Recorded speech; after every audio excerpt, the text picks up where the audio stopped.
দেখেন, হায়াত মৌতের মালিক আল্লাহ, ন্যূনতম সিকিউরিটি নিয়ে চলাও হলো সুন্নাহ। কিন্তু আমাদের লড়াইটা হলো, আমার মা স্বাভাবিকভাবেই কান্নাকাটি করেন, আমার পরিবার সবাই। তো আমি আমার মাকে বলেছি যে দেখো, মানে আমরা যে লড়াই নেমেছি, আমার একটা মনে হয় কি কোনো রাজনীতিবিদের না বাসায় মৃত্যুটা হইতে পারে না, এটা কোনো ভালো মৃত্যু না। যিনি রাজনীতি করেন, যিনি লড়াই করেন, যিনি বিপ্লবী, যিনি সংগ্রামী, তার মৃত্যুটা হবে একটা সংগ্রামের মধ্য দিয়ে, একটা রাজপথে, একটা গ্লোরির মৃত্যু।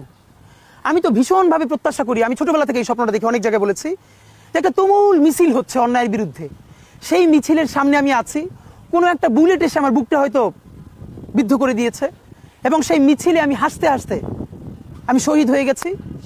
এবং সবাই যখন মৃত্যুটাকে ভীষণ ভয় পায়, আমি তখন হাসতে হাসতে আল্লাহর কাছে ভীষণ সন্তুষ্টি নিয়ে পৌঁছতে চাই যে আমি একটা ন্যূনতম ওই জীবনটা লিড করতে পারলাম, যে আমি একটা ইনসাফের হাসি নিয়ে আমি আমার আল্লাহর কাছে পৌঁছতে চাই। সুতরাং আগামী 50 বছর বাঁচলাম, কোনো ইম্প্যাক্ট তৈরি হলো না আমার দিয়ে, দেশের জন্য, রাষ্ট্রের জন্য, উম্মার জন্য, জাতির জন্য। কিন্তু আমি ধরেন 5 বছর বাঁচলাম, সেটার মধ্য দিয়ে যদি আগামী 50 বছরের ইম্প্যাক্ট তৈরি হয়, তাহলে অনেকদিন বেঁচে থাকা কি সাফল্যের বলেন?